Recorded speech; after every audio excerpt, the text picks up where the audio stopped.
Assalamualaikum warahmatullahi wabarakatuh. Perkenalkan, nama saya Sabila dari kelas 12G dan kelas Biologi 2. Di sini saya akan menjabarkan sebuah materi, yaitu ciri-ciri Basidiomycota dan reproduksi Basidiomycota. Ciri-ciri Basidiomycota dan reproduksi Basidiomycota. Basidiomycota berasal dari kata Basidium kubus dan mykes jamur. Nama Basidiomycota berasal dari kata basidium, yaitu suatu tahapan diploid dalam daur hidup Basidiomycota yang terbentuk seperti gada. Jamur Basidiomycota merupakan kelompok jamur dengan ciri utama memiliki basidiokarp dengan berbagai warna dan ukuran. Jamur ini memiliki ukuran yang cukup besar sehingga mudah untuk diamati. Basidiomycota ini juga sebuah jamur berfilamen yang terbentuk dari kumpulan benang-benang yang disebut dengan hifa. Ciri-ciri Basidiomycota. Umumnya, anggota Basidiomycota berukuran makroskopis, hifanya bersekat, memiliki tubuh buah berbentuk panjang, lembaran-lembaran yang berliku-liku ataupun bulat. Hidupnya saprofit, parasit, dan mutualisme. Perkembangbiakan secara aseksual atau vegetatif biasa dilakukan dengan conidium, pertunasan dan fragmentasi miselium, dan secara seksual dengan basidiospora yang dibentuk oleh basidium. Miselia dikaryotik, berumur panjang, memiliki tahapan diploid sementara. Habitat jamur yang saprofit pada sisa-sisa makhluk hidup, misalnya serasa daun di tanah, merang padi, dan pohon yang mati. Sedangkan jamur yang bersifat parasit hidup pada organisme inangnya seperti tumbuhan dan manusia. Jenis lainnya yang bersimbosis dengan akar tumbuhan membentuk mikoriza. Nah, di sini ada contoh gambar. Yang pertama, ada struktur pada jamur dan juga jamur salju. Dan contoh yang kedua, ada jamur tiram dan juga jamur merang. Reproduksi Basidiomycota secara seksual. Reproduksi seksual pada jamur Basidiomycota dengan cara membentuk basidiospora. Setelah hifa positif dan hifa negatif mengalami plasmogami atau peleburan tinting sel, hifa tersebut menjadi sel eukaryotik.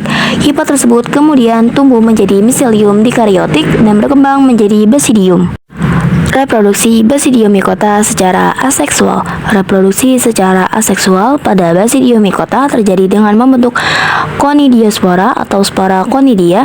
Hifa haploid yang sudah dewasa akan menghasilkan conidiofor atau tangkai conidia. Pada ujung conidiofor terbentuk spora yang dapat diterbangkan oleh angin. Conidia memiliki jumlah kromosom yang haploid.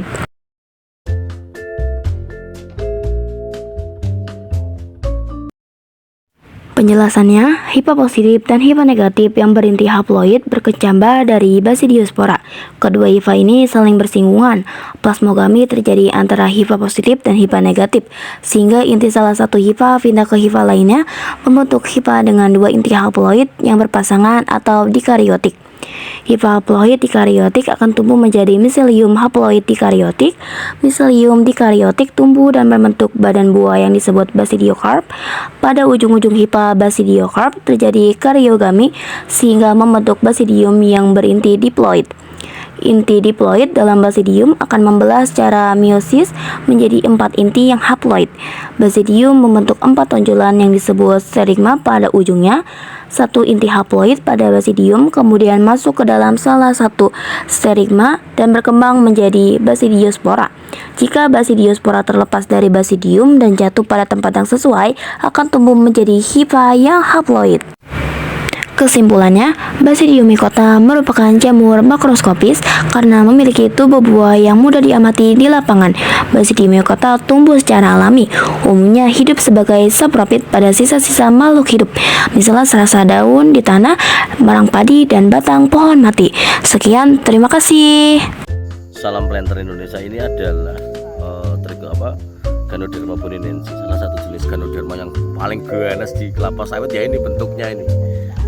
Jadi kalau kita zoom, ini bentuknya kayak gini. Ini buat digedein. Jadi kalau udah terinfeksi ini, ya assalamualaikum lah ini. Maka kita harus menjaga benar-benar.